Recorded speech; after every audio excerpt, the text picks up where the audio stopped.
II. Pearl Harbor, another one. There's a compelling amount of evidence, whether you go with Webster Tarpley's view or Lieutenant Commander Robert Stinnett's view. Either way, the government lied and used Pearl Harbor to get us into a war. And as a matter of fact, this is a headline from the Honolulu Advertiser from the week before Pearl Harbor. And it's saying right at the top there that the Japanese are coming to strike us. And it's amazing. Living in Oahu, I've had a chance to go out and look at a lot of this stuff. We've actually found the remains of the shortwave listening station, Station H, where that intercepted the Japanese fleet a week before it actually showed up. So there's no question, Roosevelt and the boys knew about it. They hid it from the Hawaiian commanders to make it look like a surprise attack because, by golly, we got to convince those American people of the need to go into another war because we just had the crash of 1929 and world wars are how we get out of these financial messes. Gulf of Tonkin, there were no torpedoes. I'm going to go a little bit faster. The USS Iowa explosion. Even though the Navy's own testing showed it was improperly stored propellant, they blamed it on a gay guy, suicide. We actually found this one ourselves out on the island of Oahu. Bill Clinton, when he became president, and just shows you, they lie about everything. Just whatever. This isn't even an important lie. He made a speech where he said he'd given up junk food and he was going to be healthy and he was going to be... And then we catch him coming out of McDonald's over in Kailua. Who cares? You know, have a burger. I don't care. Have a Big Mac moment. The Dodgy dossier, which of course was part of the propaganda run-up along with 9/11 to go into Iraq. The mobile biological weapons labs that turned out to be balloon inflators that Great Britain had sold to Iraq, and so they knew what they were. There was never any question about it. Saddam's nuclear weapons. Insert ominous music here. And it just went on and on and on, and we've got killer bees, Y2K, global warming, and your medical basic lies. Anything for a buck, yeah? And politics. I still haven't figured out what she's about, so anyway. 9/11 itself. And again, we have here Building 7. I don't think there's anybody that thinks this is anything but a controlled demolition unless they're on a federal paycheck. BBC reporting on it with it still, the building is down and it's still standing behind her, and she just went public and said, it's just a simple mistake, you're just making a really big deal out of nothing at all. Yeah, and we're going to keep on doing it, so deal with it. Now, here's the point I'm trying to make, and I'm rushing because I know we all want to get out of here and get over to see the movie and everything like that. In the hindsight of history, the lies about 9/11 are not unique. It's not a special occurrence.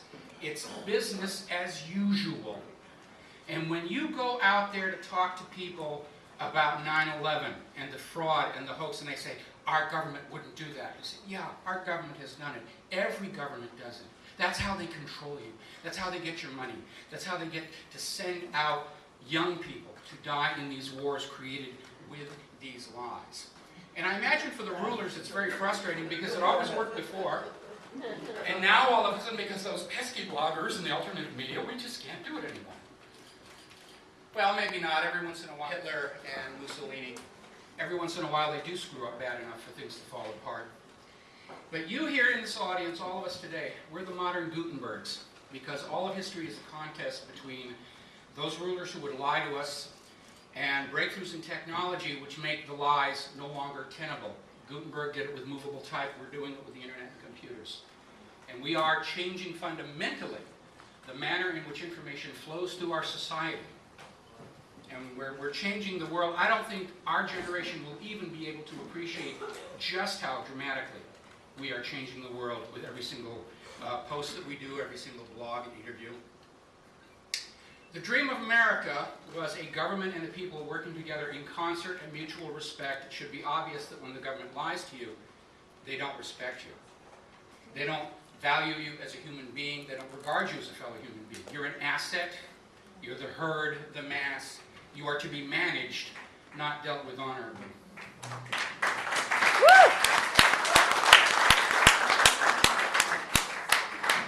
So where are we going to go with 9/11? And I see everybody getting antsy here, so I'm going to wrap up. From the Declaration of Independence. Oh, okay, all right. Just a little bit. Vamp till Q, vamp till Q. All right. Declaration of Independence, one of my ancestors signed it, so I'm kind of partial. That to secure these rights, governments are instituted among men, deriving their just powers from the consent of the governed. I do not consent to be lied to. I don't know anybody who does. Is there anybody here who wants to be lied to? Okay, you're very smart. All right, so...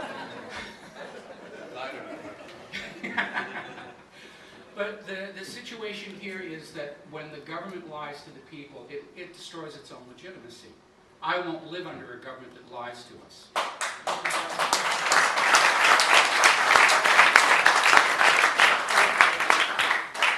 So here's the point I want to come to. It's been 10 years since 9/11. We know an awful lot about what happened on that day. A lot of it we don't agree on, and that's just fine. That's what the First Amendment is for. Each one of us has a different opinion, and out of thesis and antithesis comes synthesis on the path to truth. But I think at this point, 10 years on, some of the issues that we don't agree on, we never will. And maybe it's time to stop fighting about those. Because the perpetrators of 9/11 would love nothing better than for us to spend the rest of our lives arguing about directed energy weapons and scalar this and all the rest of that. And that keeps them safe because it keeps us from action. But I remember back during Vietnam when COINTELPRO was infiltrating the anti-war movement, and they'd get people in there to just create all kinds of ruckus and silly ideas and just keep everybody fighting amongst themselves and arguing back and forth. And for every single day that we argued back and forth, more American kids died in those rice paddies. And so right now at this point, I think we need to agree on the things that we all agree on, that we were lied to start wars. And we need to decide that we're going to do something about it, because every day that we sit here and debate the minutiae, more American kids are dying in Iraq, in Afghanistan, and wherever else they're going to send them from now on.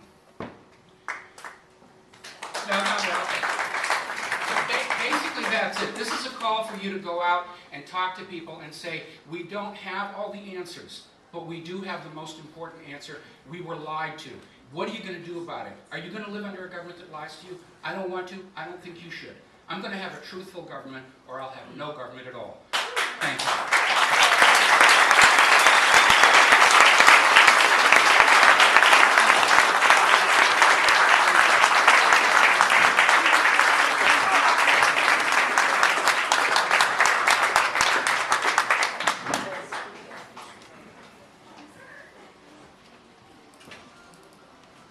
All right, it just keeps getting better and better.